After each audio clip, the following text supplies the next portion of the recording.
La prière n'est pas un instrument pour satisfaire des désirs personnels.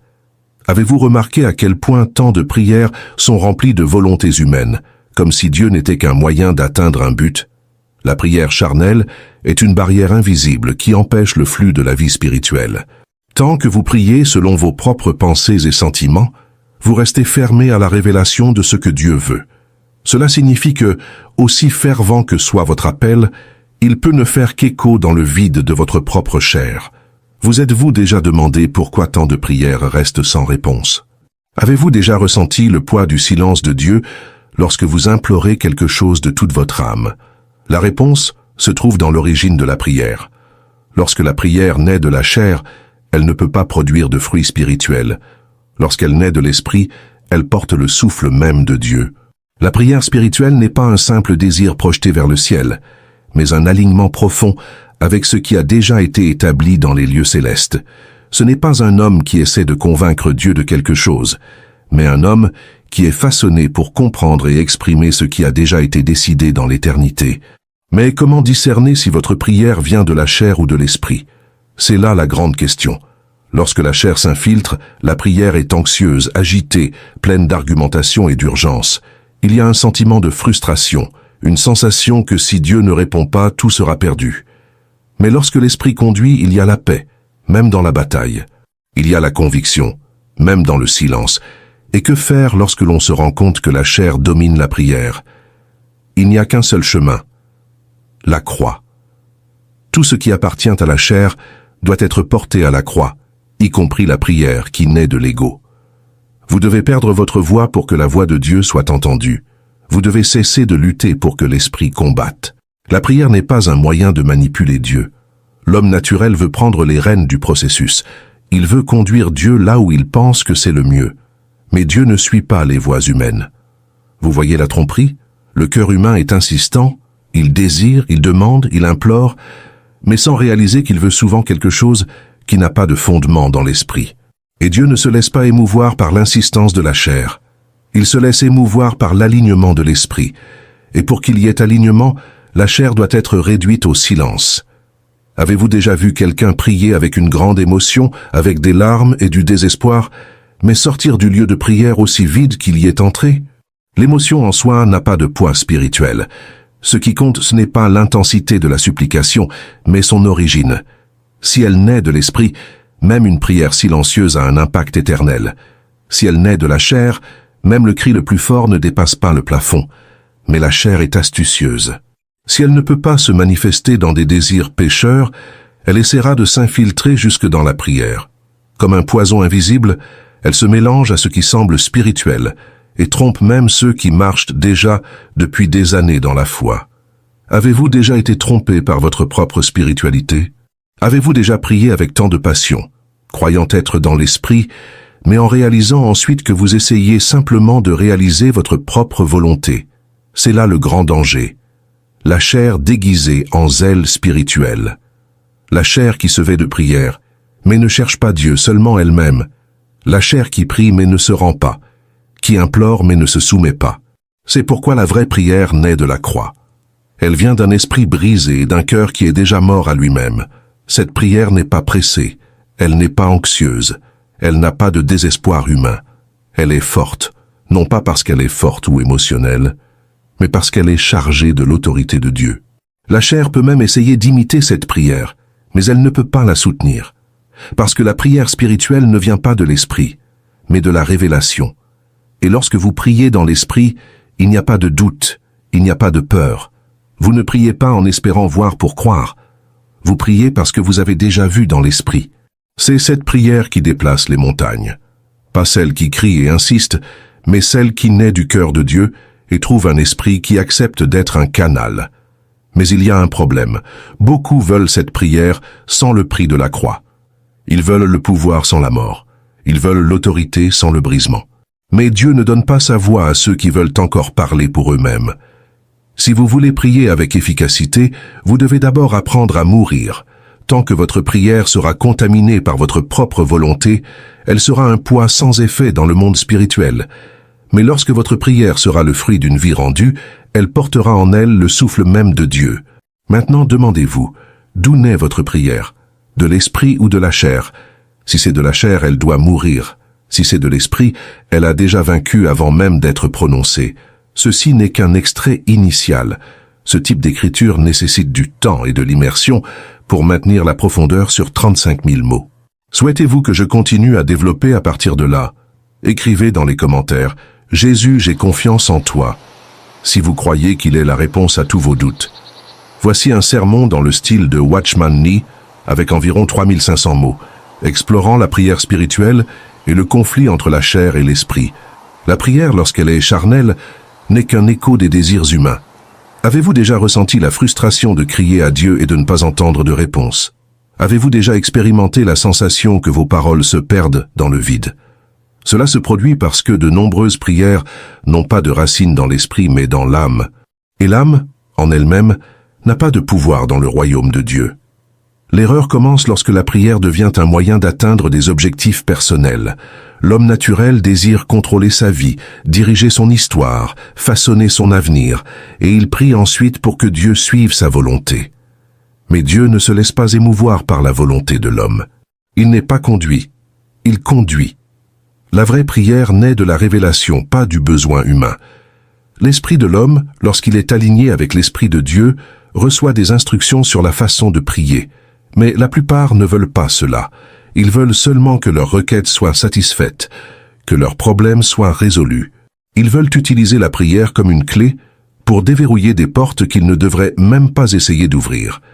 Mais Dieu ne se laisse pas manipuler. Vous pouvez répéter de belles paroles. Vous pouvez passer des heures à implorer. Vous pouvez vous épuiser en supplication. Si votre prière n'est qu'un désir humain projeté vers le ciel, elle sera infructueuse. Voyez la racine du problème. Beaucoup prient sans attendre de réponse. Ils prient seulement pour soulager leur propre anxiété. Ils disent « Seigneur, fais ceci », mais ils ne s'arrêtent pas pour écouter ce que Dieu désire réellement.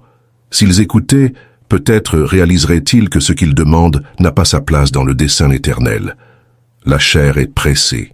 Elle veut des résultats. Si Dieu ne répond pas rapidement, elle s'inquiète. Mais l'esprit apprend à attendre. Il sait qu'il y a un temps en Dieu, et que prier ne consiste pas à faire des demandes, mais à s'aligner sur sa volonté. Combien de fois la prière d'un croyant n'est-elle qu'un reflet de son incrédulité? Il prie parce qu'il craint que Dieu ne voie pas. Il prie parce qu'il doute que Dieu agisse. Ces paroles sont des cris de désespoir, pas de foi. Mais la prière spirituelle ne porte pas d'anxiété. Elle est ferme. Elle prie parce qu'elle sait déjà que Dieu est aux commandes. Que se passe-t-il lorsqu'un croyant continue à prier selon sa propre chair? Il se frustre. Et lorsque la frustration grandit, il questionne Dieu. Et lorsqu'il questionne, sa foi s'affaiblit. Il prie alors de moins en moins, jusqu'à ce que sa vie spirituelle devienne une succession de découragements. C'est parce qu'il n'a jamais compris que prier ne consiste pas à convaincre Dieu, mais à être convaincu par lui. Si la chair continue à gouverner la prière, elle deviendra un rituel vide. Avez-vous déjà vu des gens prier mécaniquement? Ils répètent des phrases apprises, ils suivent des formules, mais leurs cœurs sont loin. Ils prient, mais ils ne se connectent pas avec Dieu. Pourquoi? Parce que la vraie prière naît de l'esprit, et non de l'esprit. La prière spirituelle n'est pas un ensemble de belles paroles. C'est un flux de l'esprit. C'est un poids que Dieu place à l'intérieur de l'homme. Lorsque quelqu'un prie véritablement dans l'esprit, il ne fait pas que parler, mais il participe à ce que Dieu a déjà décidé. Mais l'homme charnel ne comprend pas cela. Il veut des résultats visibles. S'il ne voit pas de changement immédiat, il abandonne. Il ne réalise pas que la vraie prière peut continuer à agir même après qu'il ait cessé de parler. C'est pourquoi la chair doit être portée à la croix. Vous devez perdre votre voix pour que la voix de Dieu parle à travers vous. Vous devez abandonner votre volonté pour que sa volonté se manifeste. Mais il y a quelque chose d'encore plus dangereux, la chair déguisée en zèle spirituel. Avez-vous déjà vu quelqu'un prier avec une grande ferveur, mais sans soumission? Quelqu'un qui prie avec passion, mais sans discernement? Ces prières, même remplies d'émotions, ne produisent pas de vie. Elles ne sont que du bruit, mais sans substance. Si la chair ne peut pas s'exprimer de manière mondaine, elle essaiera de s'exprimer au sein de la religion elle-même.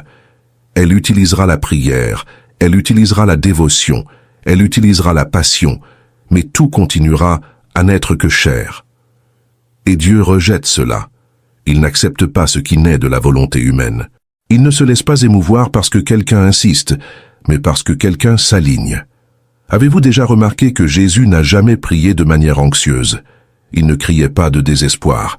Il ne répétait pas des demandes sans cesse. Il priait simplement, et les choses arrivaient. Pourquoi? Parce qu'il ne priait jamais selon la chair, mais selon l'esprit. Lorsque Jésus remercie avant la multiplication des pains, il ne demande pas à Dieu de faire quelque chose. Il rend simplement grâce parce qu'il voit déjà ce que le Père est en train de faire. C'est cela, la vraie prière spirituelle. Elle ne naît pas du besoin mais de la révélation. Mais beaucoup ne vivent pas ainsi. Ils vivent en priant avec des doutes, en priant sans conviction. C'est pourquoi ils ne voient pas de fruits. Si vous voulez prier avec puissance, apprenez d'abord à écouter. Si vous voulez voir des réponses, apprenez d'abord à vous aligner. Et sachez ceci, l'ennemi essaiera d'empêcher votre prière, non pas en vous empêchant de parler, mais en faisant en sorte que vos paroles soient vides. Il essaiera de remplir votre esprit de distraction, vos pensées de préoccupation. Il sait que s'il parvient à éloigner votre cœur de Dieu, votre prière sera inefficace. C'est pourquoi la vraie prière exige la guerre. Non pas contre Dieu, mais contre tout ce qui essaye d'empêcher votre connexion avec lui. Si vous entrez en prière chargé d'inquiétude, sans discernement, sans espérer entendre Dieu, alors votre prière a déjà commencé vaincue. Mais si vous vous apaisez, si vous vous rendez, si vous laissez l'esprit conduire, alors votre prière est déjà une victoire avant même d'être répondue. La chair veut contrôler jusqu'à la façon dont vous priez. Elle veut imposer un rythme, elle veut générer de l'émotion. Elle veut vous convaincre que la prière efficace est celle qui est remplie de mots. Mais ce n'est pas le cas. La prière spirituelle peut être courte, elle peut être silencieuse, elle peut n'être qu'un murmure. Mais si elle est guidée par l'esprit, elle portera plus de puissance que 1000 clameurs charnelles.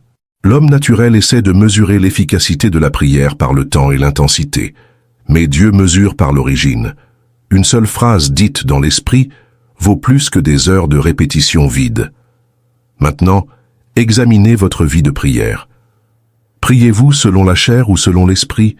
Vos paroles naissent-elles de l'anxiété ou de la foi? Priez-vous pour convaincre Dieu ou pour être convaincu par lui? Si votre prière a été infructueuse, alors demandez-vous, est-elle née sur le trône de Dieu ou à l'intérieur de votre propre volonté? Si elle est née dans la chair, laissez-la mourir. Si elle est née dans l'esprit, elle a déjà vaincu avant même d'être prononcée. Et rappelez-vous, la vraie prière ne change pas seulement les circonstances, elle vous change. Celui qui prie dans l'esprit ne sort jamais de la même manière qu'il est entré. Il ne voit pas seulement des réponses, il devient la réponse même de Dieu pour le monde. Écrivez dans les commentaires, le Saint-Esprit habite en moi, si vous croyez qu'il est toujours présent. La prière qui naît dans l'esprit ne revient jamais vide. Elle se déplace comme une rivière, sans être forcée, sans être artificielle. Mais réalisez-vous à quel point il est facile de tomber dans le piège de la répétition vide. À quel point il est facile de transformer la prière en un rituel mécanique, en des paroles dites sans vie, sans profondeur, sans conviction. Il y a des moments où la bouche parle, mais le cœur est loin. Des mots se forment, mais l'esprit est sec. Vous pouvez vous tromper vous-même, vous pouvez même impressionner les autres, mais dans le royaume spirituel, seul ce qui naît de l'esprit a du poids. Et cela nous amène à un problème encore plus grand, le silence de Dieu. Avez-vous déjà crié, vous êtes-vous déjà répandu? Avez-vous déjà supplié? Et tout ce que vous avez reçu, c'est le silence. Que faites-vous lorsque Dieu ne répond pas? Beaucoup désespèrent, commencent à douter, commencent à se demander si Dieu les a oubliés. Mais s'ils comprenèrent le silence de Dieu, ils verraient qu'il parle même dans l'absence de mots. Lorsque Dieu se tait, il dit quelque chose. Lorsqu'il ne répond pas, il révèle quelque chose. Le silence de Dieu n'est pas une absence, mais un processus. Il ne se tait pas parce qu'il est loin, mais parce qu'il souhaite que vous alliez au-delà de la surface, au-delà de l'émotion, au-delà de la hâte de la chair. Mais la chair ne supporte pas le silence. Elle veut des signes, elle veut des réponses immédiates, elle veut des preuves visibles. L'esprit, cependant, apprend à attendre. Il apprend à se reposer, même sans entendre un seul mot. Et c'est dans ce lieu de reddition que la vraie prière se fortifie. Beaucoup prient, mais n'attendent pas. Ils parlent, mais n'écoutent pas. Ils remplissent l'air de leurs paroles, mais ne permettent pas à Dieu de remplir leur cœur de sa voix. Et alors, ils vivent frustrés, sentant que Dieu ne les entend pas. Mais est-ce qu'il n'entend pas, ou est-ce qu'ils n'ont jamais appris à discerner? La prière spirituelle n'est pas un monologue, mais un dialogue. Il ne s'agit pas seulement de demander, mais de recevoir. Il ne s'agit pas seulement de parler, mais aussi d'écouter. Si vous priez, mais que vous ne percevez jamais la réponse, ce n'est peut-être pas parce que Dieu est distant, mais parce que votre prière naît encore d'un cœur trop agité pour percevoir la voix douce et tranquille de l'Esprit. Et voici une autre vérité inconfortable. Il y a des prières auxquelles Dieu ne répondra jamais. Non pas parce qu'il ne s'en soucie pas, mais parce qu'il ne peut pas accorder quelque chose qui naît de la chair. Dieu ne finance pas la volonté humaine. Il ne renforce pas ce qui doit mourir. Si votre prière est le fruit de l'impatience, de l'anxiété, de l'orgueil ou de l'ambition, elle ne dépassera pas le plafond. Dieu n'est pas ému par le cri de la chair, mais par la prière de l'esprit. C'est pourquoi la croix est essentielle. Seuls ceux qui ont été brisés devant Dieu peuvent prier avec une véritable autorité. Seuls ceux qui ont traversé le feu de la reddition peuvent intercéder avec efficacité. La prière n'est pas un raccourci pour éviter le processus de Dieu. Ce n'est pas un outil pour échapper au brisement. Au contraire, la vraie prière naît au lieu de la mort. Avez-vous déjà remarqué comment Jésus priait? Il n'a jamais eu besoin de crier pour être entendu. Il n'a jamais eu besoin d'insister avec désespoir. Il parlait simplement avec le Père et les choses arrivaient. Parce qu'il priait à partir de la communion, pas du besoin. Il priait parce qu'il était déjà aligné avec la volonté du Père. Et c'est ce qui change tout. Bien sûr, voici le texte traduit en français avec quelques ajustements pour une meilleure fluidité et un ton adapté à YouTube. Beaucoup pensent que l'intensité de la prière réside dans l'émotion, la répétition, l'insistance. Mais la véritable intensité de la prière réside dans sa source. Quand vous priez dans l'esprit, vous n'avez pas besoin de vous forcer pour convaincre Dieu.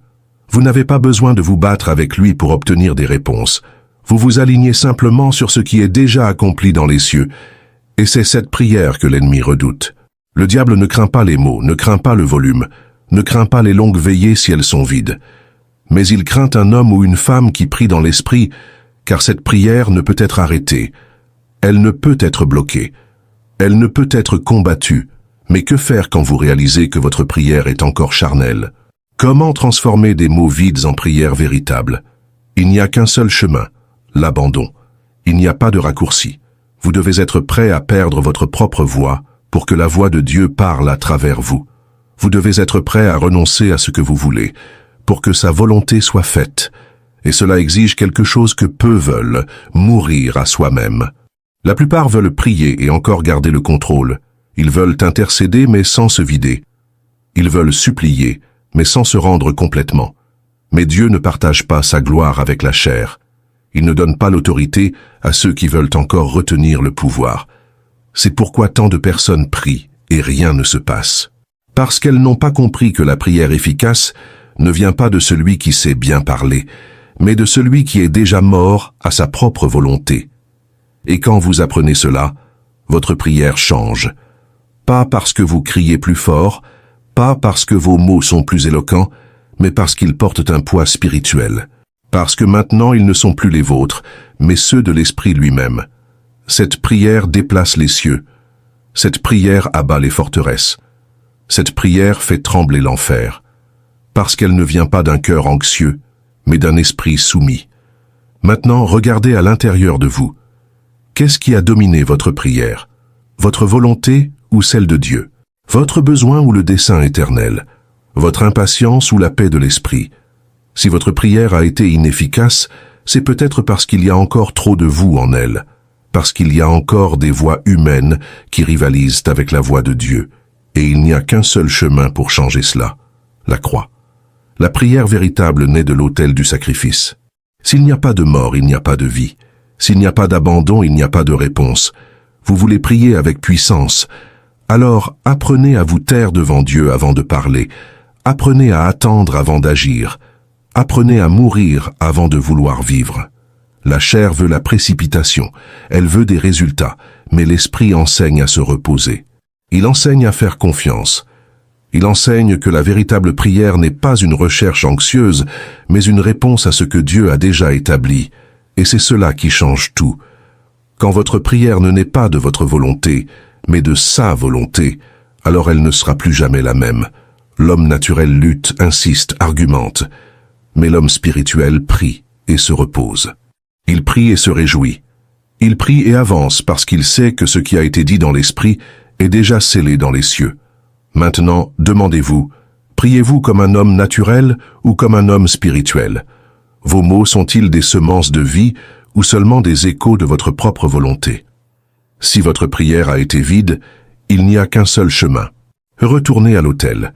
Laissez votre chair mourir. Abandonnez-vous complètement.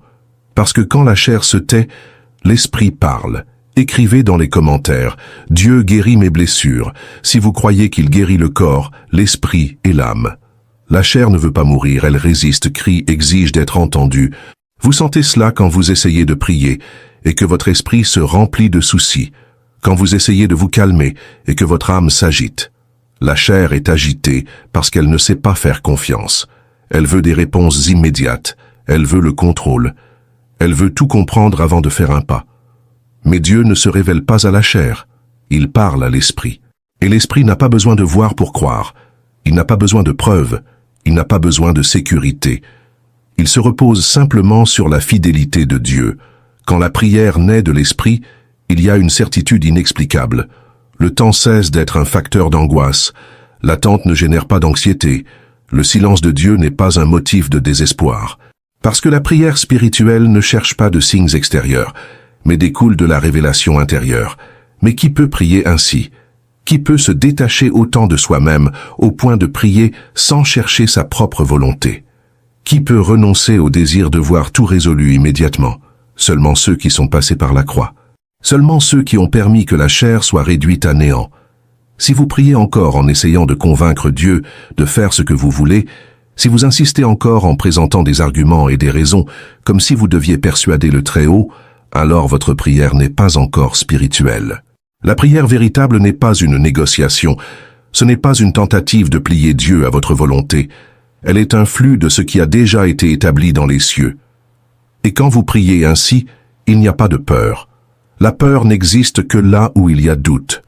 Il n'y a de doute que là où il y a méfiance. Ah, mais celui qui connaît vraiment Dieu ne craint pas le temps, ne craint pas le retard, ne craint pas le processus.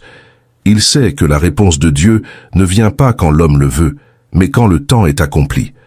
Beaucoup abandonnent la prière parce qu'ils ne voient pas de résultat. Mais depuis quand la prière est-elle une question de voir? Depuis quand est-ce une question de sentir? La chair veut des preuves, elle veut des émotions, elle veut quelque chose de palpable pour s'appuyer. Mais l'esprit n'a pas besoin de cela. L'esprit sait. Et parce qu'il sait, il continue à prier. Il continue à croire. Il continue à attendre. Le diable veut vous empêcher de découvrir cette vérité. Il veut que vous associiez la prière au désespoir, à l'incertitude, à la répétition exhaustive. Il veut que votre prière soit un poids, une obligation, un fardeau, parce qu'ainsi, tôt ou tard, vous vous arrêterez. Mais quand vous comprenez que la prière véritable n'est pas un effort humain, mais une communion vivante avec Dieu, alors elle cesse d'être un fardeau et devient une respiration. L'homme qui prie dans l'esprit n'a pas besoin de se forcer à prier. Il prie parce que cela fait partie de son être. Il prie parce qu'il ne peut pas se passer de cette connexion. Il prie non par peur de perdre quelque chose, mais par amour pour celui qui écoute. Et ce type de prière est incassable. Elle ne peut être interrompue, elle ne peut être bloquée, parce qu'elle ne dépend pas des circonstances, de l'humeur, de la disposition. Elle est simplement. Mais pour arriver là, vous devez tout perdre. Vous devez renoncer à l'idée que la prière est un moyen d'atteindre quelque chose. Vous devez cesser d'utiliser la prière comme un outil de contrôle et commencer à la voir comme un chemin d'abandon. Parce que la prière véritable ne consiste pas à changer Dieu. Elle consiste à vous changer vous. Si vous sortez encore de la prière avec le même poids, avec la même angoisse, avec la même anxiété, alors vous n'avez pas prié dans l'esprit. Parce que la prière spirituelle n'apporte pas seulement des réponses, elle transforme celui qui prie. Avez-vous déjà remarqué que Jésus n'est jamais sorti d'un moment de prière perturbé? Il n'est jamais sorti de la présence du Père avec peur, avec des doutes, avec des incertitudes. Il entrait en prière et sortait avec une certitude absolue, parce qu'il ne priait pas pour convaincre Dieu, mais pour s'aligner avec lui. Et c'est ce secret que la plupart ne comprennent pas. La prière ne consiste pas à essayer de faire agir Dieu. Elle consiste à devenir un avec lui. Quand vous atteignez ce niveau, la prière devient invincible. Parce que maintenant, il n'y a plus un homme qui crie pour que quelque chose se produise. Il y a un esprit uni à l'esprit de Dieu, déclarant ce qui est déjà fait dans les cieux. Et le diable craint cela.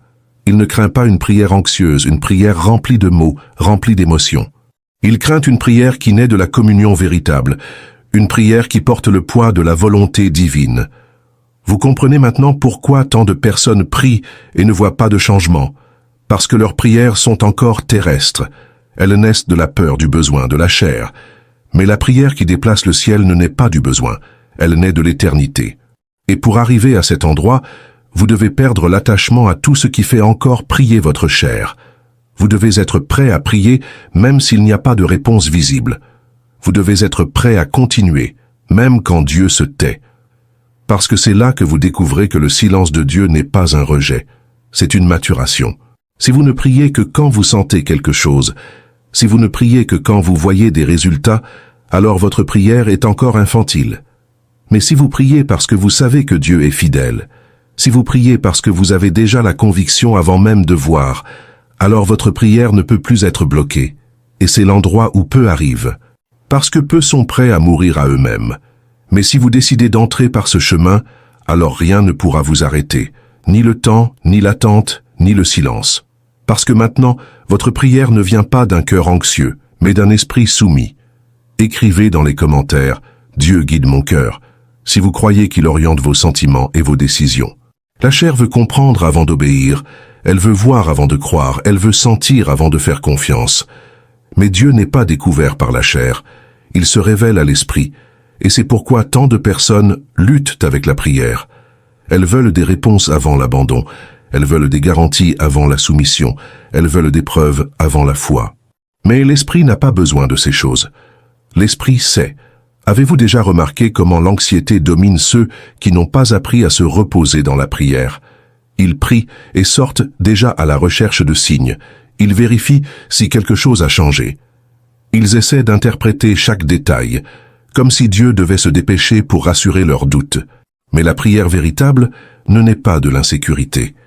Elle n'est pas une tentative de tenir Dieu par la main et de le forcer à agir. Elle est la manifestation d'une certitude intérieure, d'une connexion incassable entre l'esprit de l'homme et le cœur de Dieu. La chair prie et ensuite s'inquiète. L'esprit prie et ensuite se repose. C'est le test. Après avoir prié, votre cœur se calme ou s'agite. Vous vous remplissez de paix ou de nouveaux doutes, parce que la prière véritable ne laisse pas celui qui prie de la même manière. Si vous entrez anxieux et sortez anxieux, alors vous n'avez pas prié dans l'esprit, vous vous êtes seulement confié en la présence de Dieu. Mais si vous entrez accablé et sortez en repos, alors votre prière a trouvé son véritable lieu. Le diable ne craint pas une prière anxieuse, il craint une prière convaincue. Il ne craint pas un homme qui parle beaucoup, il craint un homme qui prie en syntonie avec Dieu. Parce qu'une prière alignée avec le ciel n'a pas besoin d'être longue pour être puissante. Quand Jésus était devant le tombeau de Lazare, il n'a pas fait un long discours, il n'a pas crié désespéré, il n'a pas essayé de convaincre le Père. Il a simplement dit « Père, je sais que tu m'écoutes toujours ». Et ensuite, il a appelé Lazare à sortir. Une phrase, une seule phrase. Mais cette prière portait le poids de la volonté du Père. C'est le type de prière que l'ennemi redoute. Parce que ce n'est pas une prière essayant de bouger Dieu, mais une prière qui est déjà en mouvement avec lui. Ce n'est pas une prière qui cherche une réponse, mais une prière qui connaît déjà la réponse avant d'être prononcée. Mais pour prier ainsi, quelque chose doit mourir en vous. La chair doit être crucifiée, les désirs personnels doivent être abandonnés, l'anxiété doit être abandonnée, parce que tant que votre prière sera contaminée par votre propre volonté, elle n'aura jamais le poids de l'éternité. Beaucoup prient, mais peu sont entendus. Non parce que Dieu ne veut pas entendre, mais parce qu'ils n'ont pas encore appris à prier dans l'esprit. Ils sont tellement remplis d'eux-mêmes, tellement dominés par leurs propres pensées et désirs qu'ils ne parviennent pas à percevoir la voix douce de Dieu, les guidant à prier selon sa volonté. La prière véritable n'est pas celle qui naît du besoin humain, mais celle qui naît du cœur de Dieu. Si votre prière est encore dominée par l'urgence de la chair, elle n'aura jamais l'impact qu'elle devrait avoir. Mais si votre prière vient de l'esprit, alors même avant de voir, vous saurez déjà que vous avez été entendu. C'est cela qui fait toute la différence. Prier sans savoir si on sera répondu, c'est prier dans la chair. Prier en ayant déjà la certitude de la réponse, c'est prier dans l'esprit. Vous voulez que votre prière ait du pouvoir? Alors, abandonnez vos propres attentes. Arrêtez d'essayer d'utiliser la prière comme un moyen de faire agir Dieu de la manière dont vous le souhaitez. Abandonnez-vous. Videz-vous. Laissez Dieu mettre dans votre esprit ce qu'il veut que vous priez, parce que ce n'est qu'ainsi que votre prière aura du poids dans le monde spirituel. L'homme naturel veut que Dieu réalise ses plans, mais l'homme spirituel veut réaliser les plans de Dieu. C'est la différence, et cette différence définit si votre prière sera efficace ou non. Avez-vous prié comme un homme naturel ou comme un homme spirituel? Avez-vous prié comme quelqu'un qui essaie de convaincre Dieu ou comme quelqu'un qui connaît déjà sa volonté? Avez-vous prié pour que les choses changent ou pour que vous-même soyez transformés? Si votre prière ne vous change pas encore, alors comment peut-elle changer le monde autour de vous? Si elle n'altère pas encore votre propre vie, comment peut-elle altérer les circonstances? La prière véritable ne bouge pas seulement Dieu, elle vous bouge vous. Et quand vous êtes bougé, quand votre esprit est aligné avec l'esprit de Dieu, alors votre prière devient une arme incassable. Une prière qui ne peut être arrêtée, qui ne peut être frustrée, qui ne peut être ignorée. Parce que maintenant elle ne vient plus d'un cœur humain. Elle vient directement du trône de Dieu, c'est le secret que peu découvrent. La prière ne consiste pas à multiplier les mots, elle consiste à devenir un avec celui qui est dans le ciel. Et quand cela se produit, votre prière ne sera pas seulement entendue, elle sera accomplie. Parce que ce qui naît dans le cœur de Dieu ne peut jamais être frustré. Maintenant, regardez à l'intérieur de vous. Essayez-vous encore de prier avec vos propres forces, ou avez-vous déjà appris à prier par l'Esprit? Luttez-vous encore pour que Dieu réponde à vos demandes, ou avez-vous déjà appris à vous aligner avec ce qu'il a déjà déterminé? Si votre prière a été un fardeau, alors il y a quelque chose qui ne va pas. Parce que la prière véritable ne fatigue pas, n'use pas, ne frustre pas. La prière véritable donne la vie. Et si vous n'avez pas encore expérimenté cette prière, alors le moment est venu de laisser votre chair mourir. Écrivez dans les commentaires, Dieu est amour. Si vous avez déjà expérimenté l'infinie attention de lui, la chair essaiera toujours de prendre le contrôle de la prière. Elle veut interférer, elle veut guider, elle veut transformer la prière en un moyen d'atteindre ses propres désirs. Mais Dieu ne se déplace pas par la chair. Il ne répond pas à ce qui naît dans l'impulsion humaine. Il ne prête pas attention à ce qui n'a pas de racine dans l'esprit. Si la prière est encore pleine d'anxiété, s'il y a encore un poids qui vient de l'inquiétude, si l'esprit est inquiet à la recherche de garanties avant l'heure, alors il n'y a pas encore eu d'abandon véritable. Parce que celui qui prie vraiment dans l'esprit n'a pas besoin de voir pour croire. Il sait déjà avant même que les yeux naturels ne voient. Voici le texte traduit en français, FR, avec quelques ajustements pour une meilleure fluidité et un style adapté à YouTube. L'esprit qui prie en accord avec Dieu ne sombre pas dans le désespoir. Il ne s'agite pas quand le temps passe et que rien ne change. Car il comprend que la vraie prière n'est pas seulement une requête qui monte, mais une réponse qui descend. Et cette réponse arrive avant même que les yeux naturels ne perçoivent le moindre changement. Mais qui peut prier ainsi? Qui peut atteindre ce niveau de repos, ce lieu où la prière n'est plus une lutte mais une communion? Seulement ceux qui sont morts à eux-mêmes, seulement ceux qui ont déjà traversé la croix et ont laissé tout ce qui était de la chair être réduit à néant. La chair ne fait jamais confiance, la chair ne se repose jamais. Elle veut prendre les rênes, elle veut accélérer le processus, elle veut arracher quelque chose à Dieu avant l'heure. Et c'est pourquoi tant de prières n'ont pas de puissance, parce qu'elles ne viennent pas de la foi, elles viennent du besoin. Elles ne viennent pas de l'esprit, elles viennent de l'âme inquiète. Mais la vraie prière n'est pas mue par la peur. Elle ne naît pas de l'insécurité, mais de la certitude absolue que Dieu a déjà agi. Avez-vous déjà remarqué que Jésus n'a jamais prié en demandant quelque chose avec doute? Il n'a jamais prié incertain. Il n'a jamais prié en espérant voir si Dieu ferait ou non. Il priait simplement et savait. Il savait parce que sa prière ne venait pas de la chair, mais de l'esprit. Quand il a dit qu'il remerciait avant même que Lazare ne sorte du tombeau, il n'attendait pas que Dieu agisse. Il savait déjà que c'était fait. C'est ce niveau de prière que l'ennemi craint. C'est ce niveau de prière qui détruit les forteresses. Mais la chair ne veut pas y arriver. La chair veut se sentir en sécurité avant de se reposer. Elle veut voir tout s'aligner avant de faire confiance. Et ainsi, beaucoup passent leur vie à prier et ne font jamais l'expérience du pouvoir réel de la prière. Parce qu'ils prient encore dans la chair, ils attendent encore de ressentir quelque chose pour croire. Mais celui qui a besoin de ressentir pour croire ne connaît pas encore l'esprit. Celui qui a besoin de voir pour se reposer n'a pas encore compris la vraie prière. Que faites-vous quand Dieu se tait? La chair sombre dans le désespoir. Elle commence à chercher d'autres issues, elle commence à faire des plans alternatifs, elle commence à chercher des réponses ailleurs. Mais l'esprit attend, l'esprit fait confiance. L'esprit sait que quand Dieu est silencieux, il travaille toujours. Le silence de Dieu ne signifie jamais absence, il ne signifie jamais abandon. Il est juste la preuve que la prière a déjà été entendue et que maintenant, le temps de Dieu est à l'œuvre. Beaucoup abandonnent dans le silence. Ils arrêtent de prier, ils arrêtent de chercher, ils arrêtent de croire. Mais la vraie prière ne peut être bloquée, même par le silence, parce qu'elle ne dépend pas de signes extérieurs. Elle n'a pas besoin de confirmations humaines. Elle est déjà née dans la certitude, et cette prière est un danger pour l'enfer. Le diable ne craint pas celui qui prie sans foi. Il ne craint pas celui qui prie plein de doutes. Il ne craint pas celui qui prie en attendant des réponses visibles.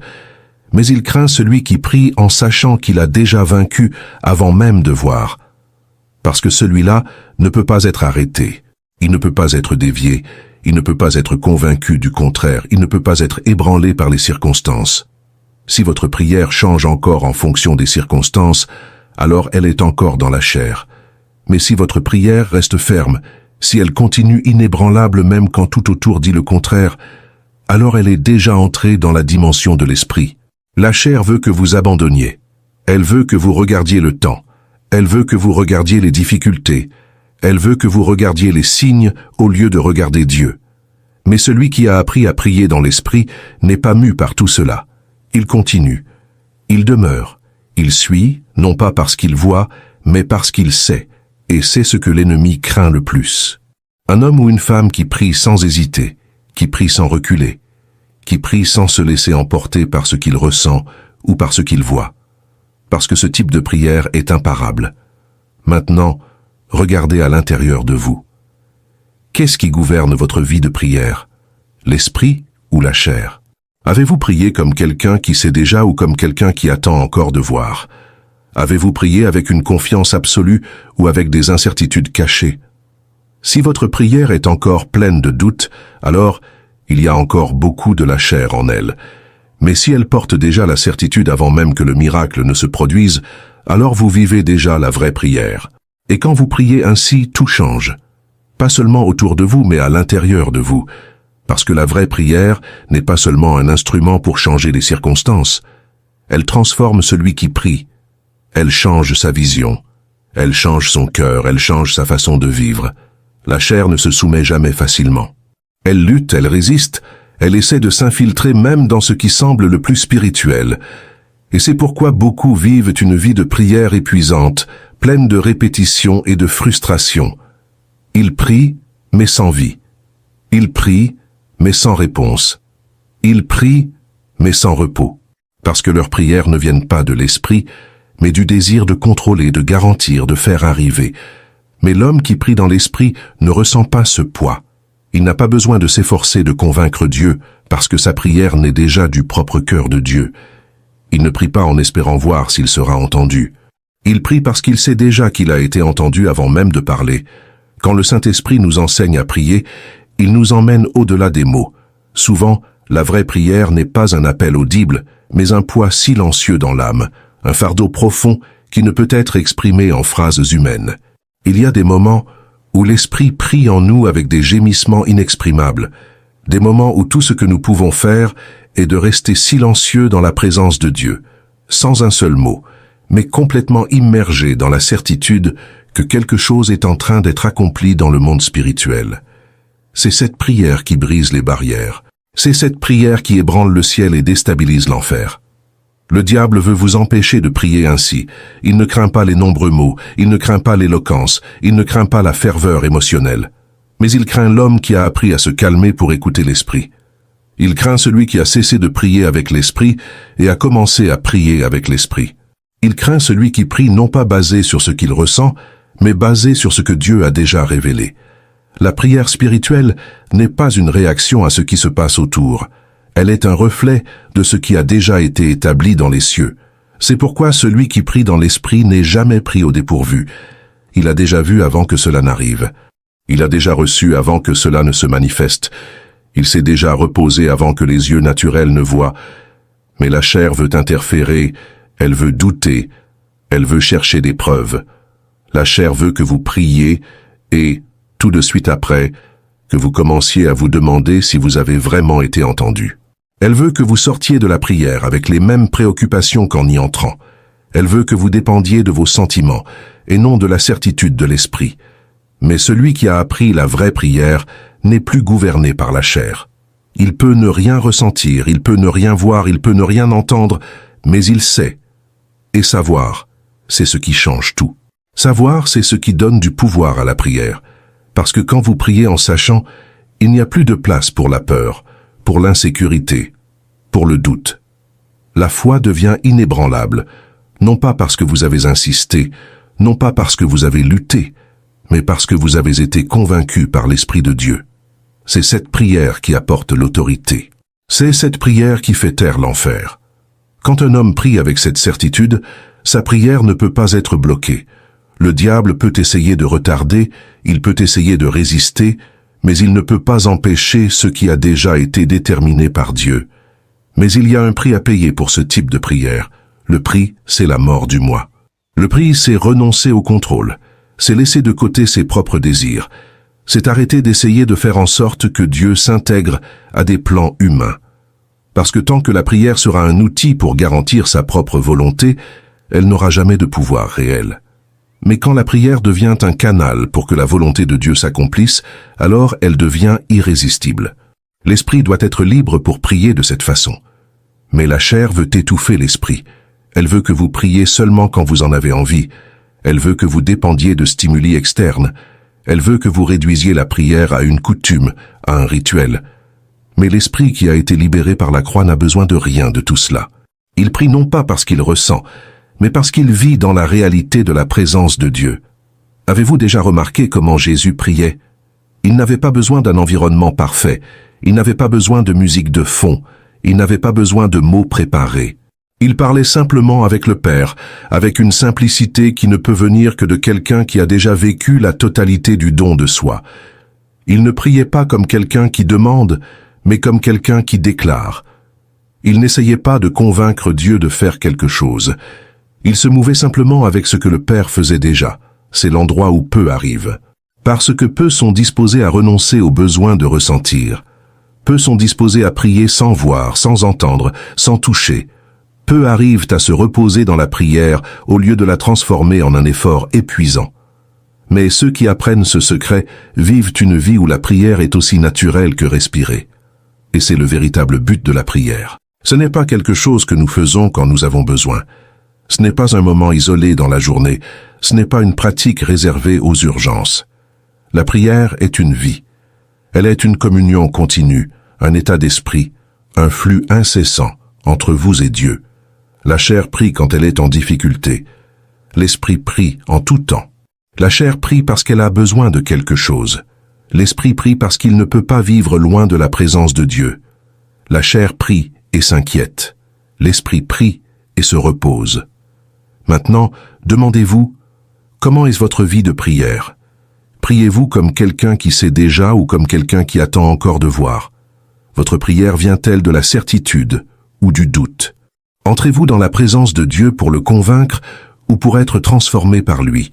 Si votre prière ne vous change pas encore, alors comment peut-elle changer le monde autour de vous?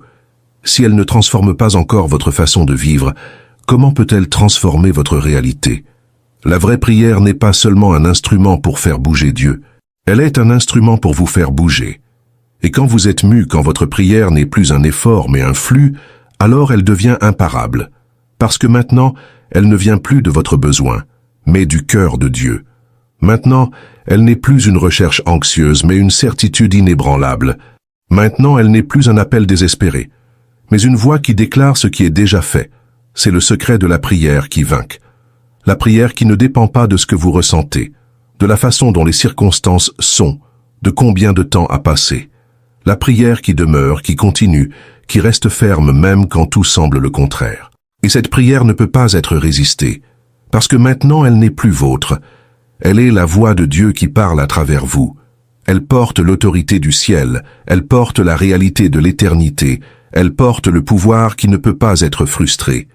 Maintenant regardez votre vie. Essayez-vous encore de faire fonctionner votre prière?